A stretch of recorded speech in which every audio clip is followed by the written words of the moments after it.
ఒక హంతకుణ్ణి కాపాడడం కోసం ఈరోజు హంతకుణ్ణి కాపాడుకుంటున్నారు, హంతకుణ్ణి పక్కన పెట్టుకొని తిరుగుతున్నారు జగన్మోహన్ రెడ్డి గారు. మరి రాజశేఖర రెడ్డి గారి ఆత్మ క్షోభించదా?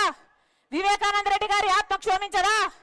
5 సంవత్సరాలు అయిపోయింది హత్య జరిగి, ఈ రోజు వరకు ఒక్క రోజు కూడా జైల్లో గడపలేదు అవినాష్ రెడ్డి. తలెత్తుకొని యథేచ్ఛగా బయట తిరుగుతున్నాడు. కారణం ముఖ్యమంత్రి అయిన జగన్మోహన్ రెడ్డి గారే అధికారాన్ని అడ్డేసి కాపాడుతున్నాడు కాబట్టి. 5 సంవత్సరాలు అధికారంలో ఉండి శిక్ష పడకుండా కాపాడడం ఒక ఎత్తైతే, ఈరోజు మళ్ళీ అదే హంతకులకి, హత్య చేపించిన వాళ్ళకి మళ్ళీ ఎంపీ టికెట్ ఇవ్వడము ఇంకొక ఎత్తు. ఈ ఘోరాన్ని తట్టుకోలేకే, ఈ అన్యాయాన్ని తట్టుకోలేకే రాజశేఖర రెడ్డి బిడ్డ ఈ రోజు ఎంపీగా పోటీ చేస్తుంది. ఇది తప్ప అన్నా? ఒకవైపు అవినాష్ రెడ్డి ఉన్నాడు, ఇంకోవైపు రాజశేఖర రెడ్డి బిడ్డ ఉంది. మీకు ఎంపీగా ఎవరు కావాలో మీరే తేల్చుకోండి. ఒకవైపు రాజశేఖర రెడ్డి బిడ్డ ఉంది, ఇంకోవైపు రాజశేఖర రెడ్డి గారిని తమ్ముడిని హత్య చేపించిన అవినాష్ రెడ్డి ఉన్నాడు. మీకు ఎవరు కావాలో ఎంపీగా మీరే తేల్చుకోండి. మీరు రాజశేఖర రెడ్డి గారి బిడ్డను గెలిపిస్తారో ఓడిస్తారో మీ చేతుల్లోనే ఉంది. ఒకవైపు రాజశేఖర రెడ్డి బిడ్డ ఉంది, ఇంకోవైపు హత్యలు చేసిన అవినాష్ రెడ్డి ఇంకోవైపు ఉన్నాడు. ఒకవైపు న్యాయం ఉంది, ఇంకోవైపు అధికారం ఉంది. ఒకవైపు ధర్మం ఉంది, ఇంకోవైపు డబ్బు ఉంది. మీరు ఏ వైపు నిలబడతారో రాజశేఖర రెడ్డి బిడ్డ మీకు ఎంపీగా కావాలో లేదో మీరే నిర్ణేతలు. నేను మాత్రం చూస్తూ ఈ అన్యాయాన్ని ఇలాగే కొనసాగడం తట్టుకోలేక ఈరోజు పోటీకి నిలబడ్డాను. 5 ఏళ్ళైనా శిక్ష పడలేరు, ఇక ఎప్పుడు శిక్ష పడుతుంది?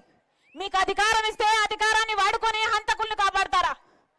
హంతకుల్ని కాపాడటానికా మీకు అధికారం ఇచ్చింది? ఇందుకే నా ప్రజలు మీకు నమ్మి ఓటేసింది. మీకు ఎవరు కావాలో మీరు తెలుసుకోండి. రాజశేఖర రెడ్డి బిడ్డను నేను. పులి కడుపున పులే పుడుతుంది.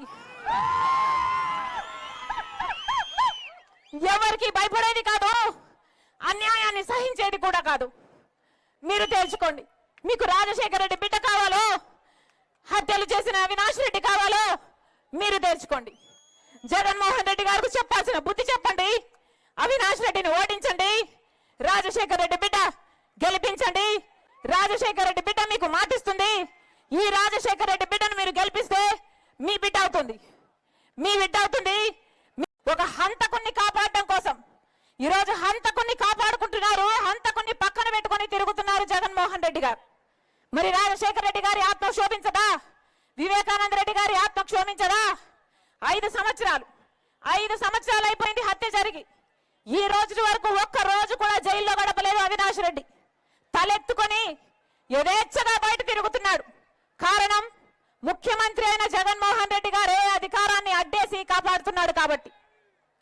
5 సంవత్సరాలు అధికారంలో ఉండి శిక్ష పడకుండా కాపాడడం ఒక ఎత్తైతే, ఈరోజు మళ్ళీ అదే హంతకులకి, హత్య చేపించిన వాళ్ళకి మళ్ళీ ఎంపీ టికెట్ ఇవ్వడము ఇంకొక ఎత్తు. ఈ ఘోరాన్ని తట్టుకోలేకే, ఈ అన్యాయాన్ని తట్టుకోలేకే రాజశేఖర రెడ్డి బిడ్డ ఈ రోజు ఎంపీగా పోటీ చేస్తుంది. ఇది తప్ప అన్నా? ఒకవైపు అవినాష్ రెడ్డి ఉన్నాడు, ఇంకోవైపు రాజశేఖర రెడ్డి బిడ్డ ఉంది. మీకు ఎంపీగా ఎవరు కావాలో మీరే తేల్చుకోండి. ఒకవైపు రాజశేఖర రెడ్డి బిడ్డ ఉంది, ఇంకోవైపు రాజశేఖర రెడ్డి గారిని తమ్ముడిని హత్య చేపించిన అవినాష్ రెడ్డి ఉన్నాడు. మీకు ఎవరు కావాలో ఎంపీగా మీరే తెలుసుకోండి. మీరు రాజశేఖర రెడ్డి గారి బిడ్డను గెలిపిస్తారో ఓడిస్తారో మీ చేతుల్లోనే ఉంది. ఒకవైపు రాజశేఖర రెడ్డి బిడ్డ ఉంది, ఇంకోవైపు హత్యలు చేసిన అవినాష్ రెడ్డి ఇంకోవైపు ఉన్నాడు. ఒకవైపు న్యాయం ఉంది, ఇంకోవైపు అధికారం ఉంది. ఒకవైపు ధర్మం ఉంది, ఇంకోవైపు డబ్బు ఉంది. మీరు ఏ వైపు నిలబడతారో రాజశేఖర రెడ్డి బిడ్డ మీకు ఎంపీగా కావాలో లేదో మీరే నిర్ణేతలు. నేను మాత్రం చూస్తూ ఈ అన్యాయాన్ని ఇలాగే కొనసాగడం తట్టుకోలేక ఈరోజు పోటీకి నిలబడ్డాను. 5 ఏళ్ళైనా శిక్ష పడలేరు, ఇక ఎప్పుడు శిక్ష పడుతుంది? మీకు అధికారం ఇస్తే అధికారాన్ని వాడుకొని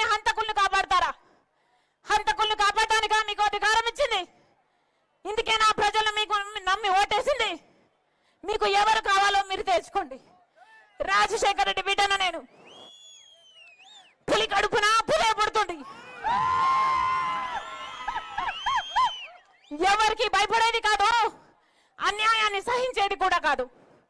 మీరు తేల్చుకోండి. మీకు రాజశేఖర రెడ్డి బిడ్డ కావాలో, హత్యలు చేసిన అవినాష్ రెడ్డి కావాలో మీరు తేల్చుకోండి. జగన్మోహన్ రెడ్డి గారికి చెప్పాల్సిన బుద్ధి చెప్పండి. అవినాష్ రెడ్డిని ఓడించండి. రాజశేఖర రెడ్డి బిడ్డ గెలిపించండి. రాజశేఖర రెడ్డి బిడ్డ మీకు మాటిస్తుంది. ఈ రాజశేఖర రెడ్డి బిడ్డను మీరు గెలిపిస్తే మీ బిడ్డ అవుతుంది. మీ బిడ్డ అవుతుంది.